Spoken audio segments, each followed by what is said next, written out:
আসসালামু আলাইকুম। Food lover test চ্যানেলে আপনাদের সবাইকে স্বাগত জানিয়ে শুরু করছি আজকের রেসিপি।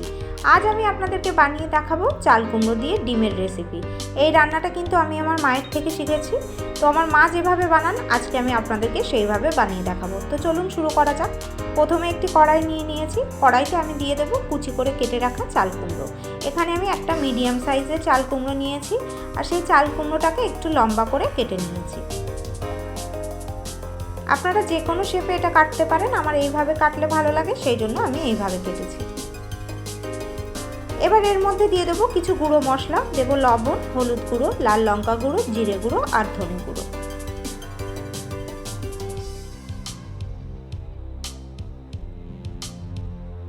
এবার দেবো খুব সামান্য পরিমাণ জল।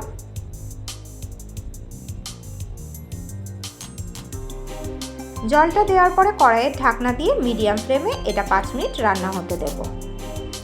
5 মিনিট হয়ে গেছে, ঢাকনাটা খুলে নিলাম। সব কিছুকে একবার খুব ভালোভাবে মিশিয়ে নেব। দেখতেই পাচ্ছেন যে কতটা জল ছেড়েছে চাল কুমড়ো থেকে। আমি খুব অল্প পরিমাণে জল দিয়েছিলাম, তাছাড়াও চাল কুমড়ো থেকে কিন্তু অনেকটা জলই ছেড়েছে। এবার সব কিছুকে একবার ভালোভাবে মিশিয়ে নিয়ে মিডিয়াম ফ্লেমে কড়াইয়ের ঢাকনাটা চাপা দিয়ে এই চাল কুমড়োটাকে পুরো জল শুকিয়ে যাওয়া পর্যন্ত রান্না করে নেব। কড়াইয়ের ঢাকনাটা খুলে নিলাম, সব কিছুকে আবারও একবার ভালোভাবে মিশিয়ে নিলাম। দেখতেই পাচ্ছেন চাল কুমড়ো থেকে কিন্তু যা জল বেরিয়েছিল প্রায় সবটাই শুকিয়ে গেছে। চাল কুমড়োটা সেদ্ধও হয়ে গেছে। এবার এর মধ্যে দিয়ে দেব 2টো ডিম। ডিমের পরিমাণটা কিন্তু আপনারা বাড়িয়ে নিতে পারেন। ডিমটা দেওয়ার পরে সব কিছুকে খুব ভালোভাবে একবার মিশিয়ে নেব। এই পর্যায়ে কিন্তু গ্যাসের ফ্লেমটা বন্ধ করা আছে। গ্যাসের ফ্লেমটা বন্ধ রেখেই কিন্তু চাল কুমড়োর সঙ্গে ডিমটা মিশিয়ে নিতে হবে।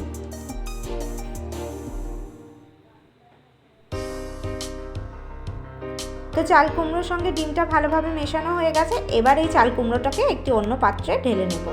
এবার কড়াইতে পরিমাণ মতন সর্ষের তেল দিয়েছি। তেলটা গরম হয়ে গেলে এর মধ্যে দিয়ে দেবো গোটা শুকনো লঙ্কা, একটা ছোট টুকরো দারচিনি আর একটা গোটা ছোট এলাচ। ছোট এলাচের মুখটা কিন্তু আমি ফাটিয়ে নিয়েছি। ফোড়নটা একটু গরম হয়ে গেলে এর মধ্যে দিয়ে দেবো একটা পেঁয়াজ কুচি। এবার গ্যাসের ফ্লেমটা মিডিয়ামে রেখে পেঁয়াজটা নরম হওয়া পর্যন্ত ভেজে নেব।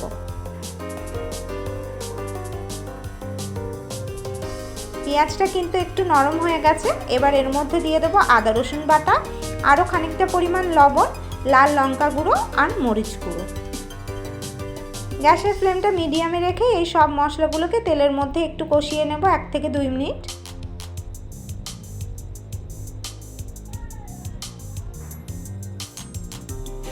মশলাটা আমার কষানো হয়ে গেছে।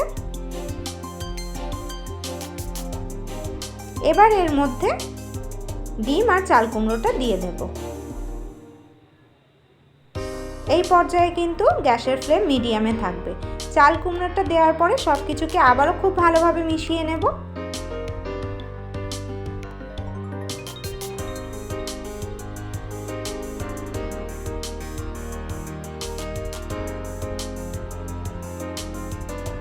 এবার এই চাল কুমড়োর মধ্যে দিয়ে দেবো খুব সামান্য পরিমাণ চিনি। চিনিটা আপনারা অবশ্যই দেবেন, তাহলে কিন্তু টেস্টের ব্যালেন্সটা থাকবে। চিনিটা দেওয়ার পরে সব কিছুকে খুব ভালোভাবে মিশিয়ে নিয়ে মিডিয়াম ফ্লেমে এই চাল কুমড়োটা পুরোপুরি লাল হওয়া পর্যন্ত ভেজে নেব।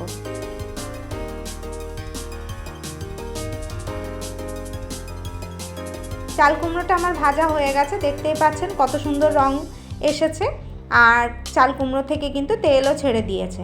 চাল কুমড়ো ভাজা আমার কমপ্লিট হয়ে গেছে। এবার কিন্তু গ্যাসের ফ্লেমটা বন্ধ করে নেব। তো খুব সহজেই তৈরি হয়ে গেল ডিম চাল কুমড়োর রেসিপি। আমার এই রেসিপিটি যদি আপনাদের ভালো লেগে থাকে তাহলে আমার চ্যানেলটিকে সাবস্ক্রাইব করে আমার পাশে থাকবেন।